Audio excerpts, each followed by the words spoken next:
Hi, Carol here. Welcome back to my craft room. Well, this afternoon I was asked to make a card for a birthday, and not only a birthday card, but for a Jiu-Jitsu instructor friend. And they wanted to have a card for a dinner they were going out to. So I had approximately an hour and a half, and I decided to do cartooning with some watercolor. And I turned my camera on. I didn't want to take you through the whole process because it's very difficult to sketch and have my camera on the angle that I keep it, which is to my right side. But I thought it'd be fun just to go through the process, and I wanted to watercolor, and I thought it would be a fun card to do some cartooning. And I enjoy cartooning and I enjoy watercoloring, so why not put them both together?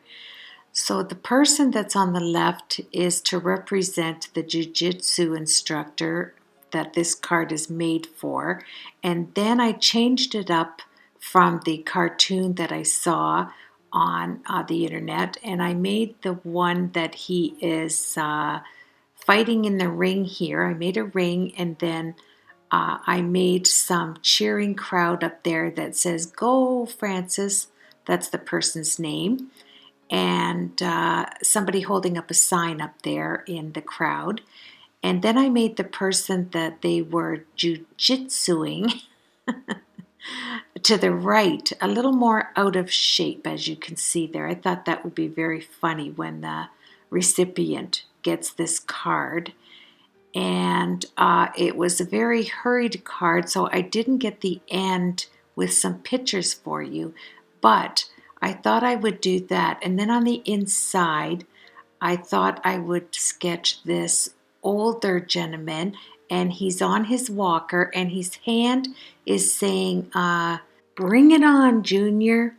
Yep, that's what he's saying. That was in the cartoon, and I thought it was hysterical. So you have the front of the card with the younger version of a jiu-jitsu instructor, and then you open up the card and you have the older version that always thinks you're younger. Isn't that the way it is? And he's saying, "Bring it on, Junior." And I thought that was sweet. So it had a black background, but I changed it up a little bit. And you'll see that. I'll let you know all the things that I change up from the actual sketch on the internet. And it had like a little bubble there with "Bring It On, Junior" up there. And I loved the fact that I was able to watercolor. So that gave me some practice. I haven't had my pan sets out for a long time, and these are absolutely wonderful. The Prima, they're $24.99 if you order them online. I think you could probably get them a little cheaper now. These I got last year, and they're 3 different sets, and I am putting different colors in here to get, starting at the top, a darker version. I grabbed some cadmium yellow, some cerulean blue, some, I'm not sure which red this is here, but I tried to mix them up, to as close as I thought the picture looked like, but it really didn't matter because it was just a fun time to get a quick card out, and I knew that they were coming to pick this card up, and I had approximately an hour and a half to get it done, and I did it. I almost did it. I didn't have time to take pictures at the end because they were standing there waiting for their card. Yeah, I was like literally didn't have it quite put together, but as they were standing there, I did it for them, and they were off to their dinner, and they had a card for the jiu-jitsu instructor's birthday. So that was neat. I wanted to actually just have a sketch just to use my charcoal pencils.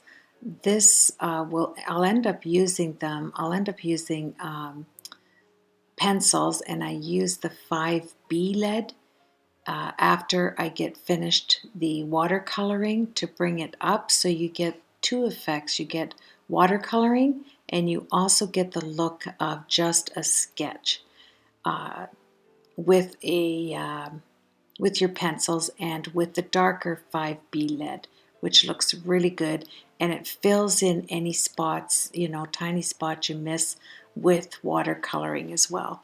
I also want to say that it was quite a challenge to do a watercolor sketch card in that amount of time. I have to admit it was a little challenging, and at times, well, I never throw a card out.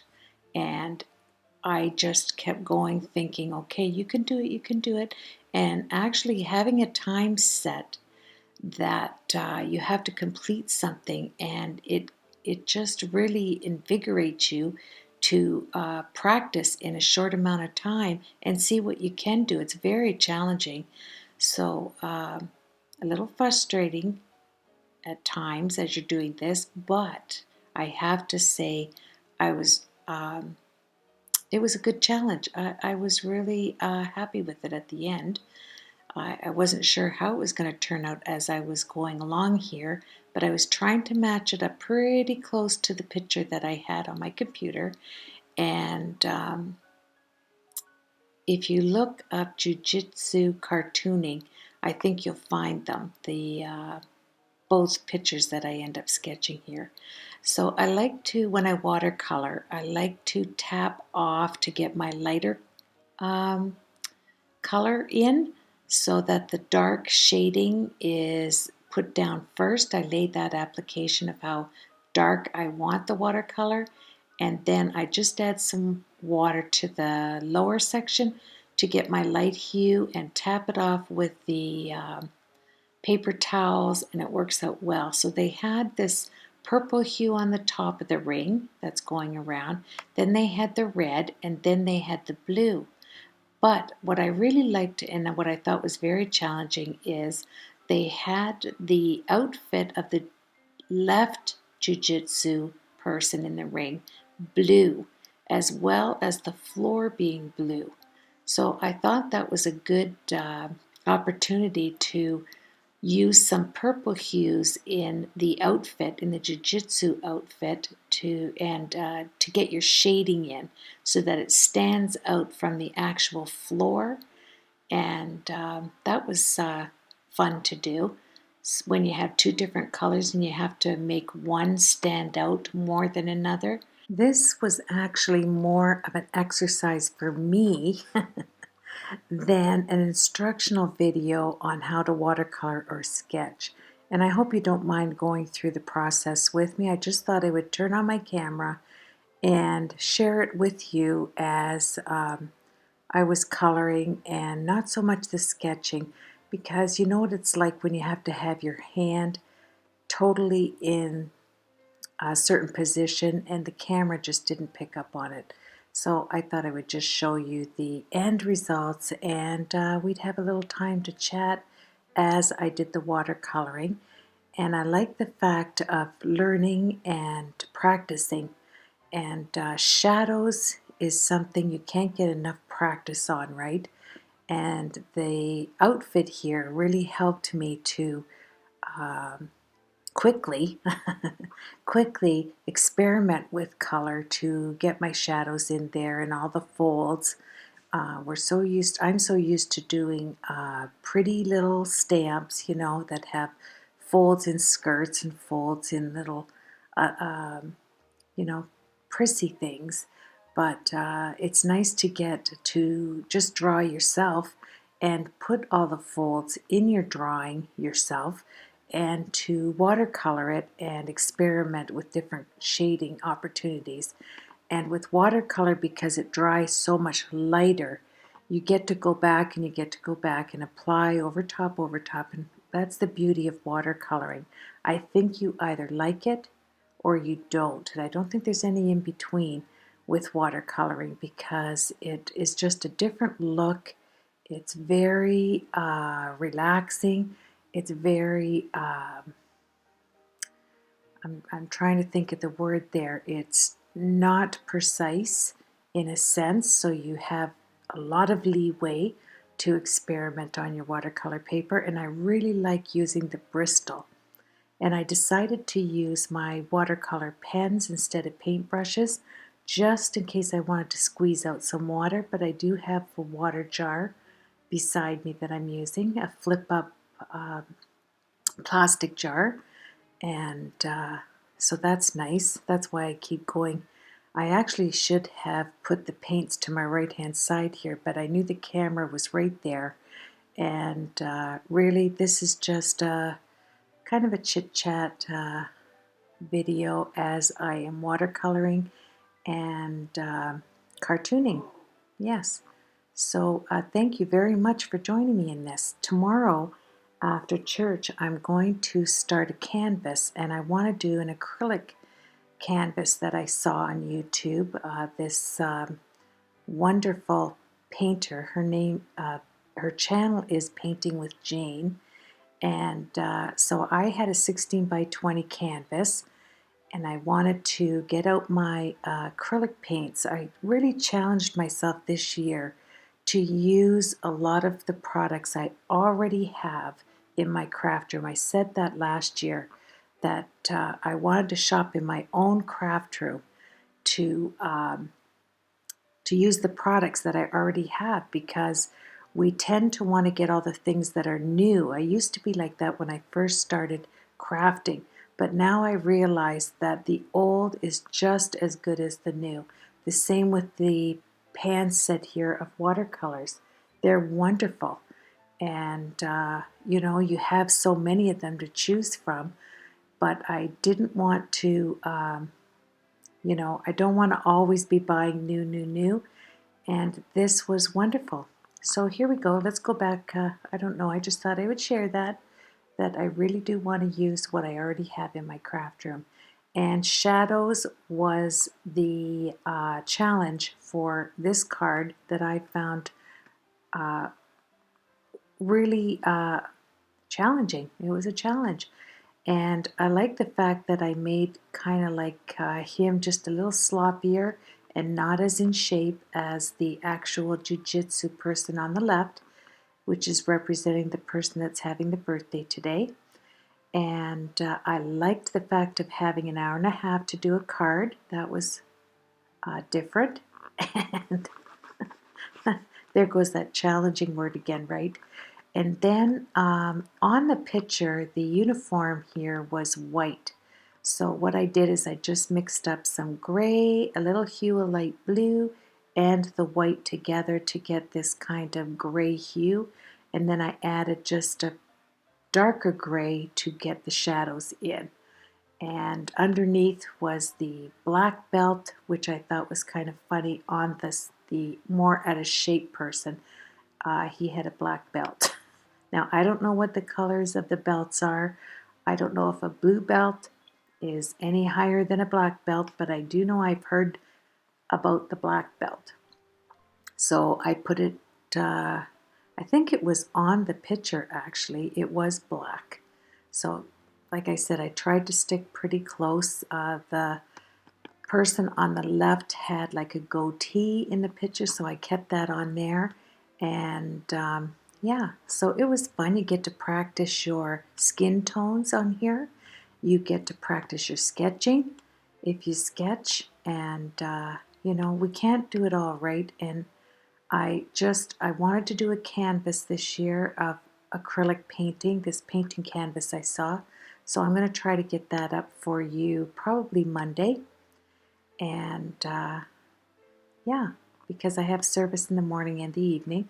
So in between there, I'm going to try to get it up, but I don't know about the edit, but I'll try to get that acrylic painting up. And I loved working with the shadows because remember, in this, I am going to sketch again over top of the actual watercolors. So you will be able to add the folds, you'll be able to add some shadows with your 5B pencil. And yeah, this was just, I tell you, when somebody calls you and says, could you get a birthday card up for me? And I said, sure, what do you need? Oh, he's a Jiu-Jitsu instructor, and I'd like to have a card with the Jiu-Jitsu theme. Not flowers, not a meadow, not birch trees. Oh, no. It has to be, oh yes, Jiu-Jitsu. fighting in the ring. And yeah, so challenges like that are amazing. So here, let me stop the gabby gab. And I really love doing skin tones, practicing with skin tones. And watercolor is so forgiving. It's just wonderful. I really am glad I got out watercolors for this, because it's been a while since I have taken up a watercolor brush, and this was a lot of fun. And I'm putting it on the hands and the faces, and yes. And you know what else is really challenging? When you have a picture there and you're trying to do the same picture, like you're trying to get the same colors, so that makes you work your color skills to identify with the picture that you have. And I like doing background. Like, you don't have to, if you have a crowd back there, you don't have to be fussy. Just put whatever colors you want in the background. That's what I did here, because I am going to go back and use my 5B pencil, and I'm going to pencil in all of the images after. So this was kind of nice. I just placed some light colors going across the top because it's supposed to be way back there.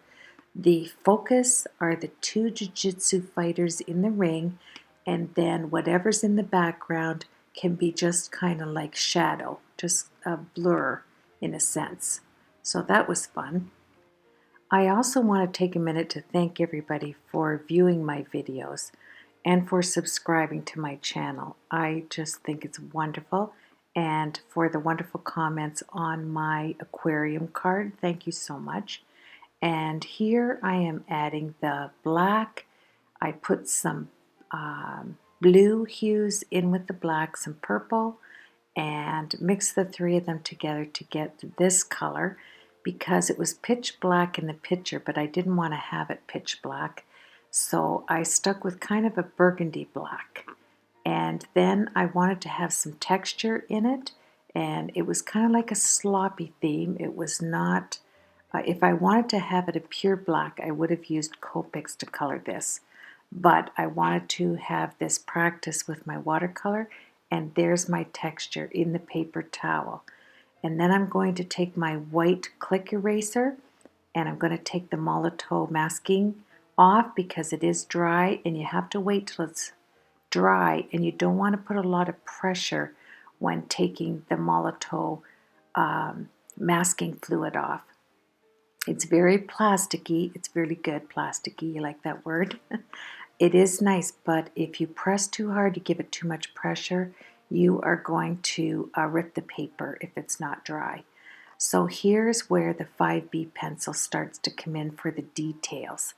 I want to get in there and detail all of the image, and that way I can perfect the watercolor that didn't really have straight lines. And I will put all of the shadowing in, which is nice. I will, like on the chest there, I put little hairs, little dots, and on the mouth, yeah, that's where I'm tapping it, and all of the little wrinkles in the right places, and the hand where it's saying, "Come on, Junior." And as you can see on the ear there, I was going to use Inktense pencils, and then I stopped because I thought, no, I'm going to stick with my pan set and use nothing but that set. And then I went back and matched it up. See how easy it is to match up? And I just took some different hues of color from the pans to make my skin tone. And then I thought, okay, I need to have a chrome stainless steel walker. So I mixed that up, and it was quite easy. This one here, this image to draw was very easy, much easier than the last. And I was flying on this one. And I know I sped up the video, but I really was, because I knew right here I had about 10 minutes before they were picking up the card, not even that. And sure enough, right here, I heard the door, and they were coming up to my craft room to pick up the card, and boy, was I flying here. So this is where I have to put, yeah, I'm cleaning up a little bit here, and this is where I have to put "Bring It On, Junior." So I cut it down real quick, and they were standing right beside me to pick up the card. And oh, talk about strain. Look at, isn't he hysterical? He had a white belt. So one of them had a blue belt, a black belt, and a white belt. Now, the first one here, the one that I'm just trying to quickly add some detail to because they were right there, but I had to get all of the folds in before they took the card. And then I had to put double-sided tape on the back, and then I added my 110-pound black cardstock to keep it down, right, because it's lifting just a bit. It is watercolor paper. And then I had to put "Go Francis" on the sign up there. And then I had to write in the "Happy Birthday" on there so that it said "Happy Birthday." So here you go, "Bring It On, Junior." I just did simple printing, and the same on this image here. Yeah, so here I am. There's the image on my laptop over to the left, my Coca-Cola, of course. And what am I doing? Oh, I had to make the spine so that the card would flip open. So I took a 1/2 inch and I scored it 1/4 inch 3 times so that I had a 1/4 inch in the center, and actually twice. You score it twice. And then I put my double-sided tape, held them together, and there you have it. An 1.5-hour watercolor sketch card with my 5B sketching pencil. And then, of course, they were giving a gift card, so I had to have an envelope. So I grabbed a Tyvek great big mailing envelope. I cut the slit off the top, cut the sticky strip, put it down farther with my double-sided tape. I grabbed my calligraphy pen, and in 2 seconds I wrote "Happy Birthday, Francis." I handed them the card. They were happy. I was happy. Thank you so much for joining me on this practice video. Have yourself a blessed Lord's Day tomorrow, and we will see you on the next tutorial. Take care, everybody.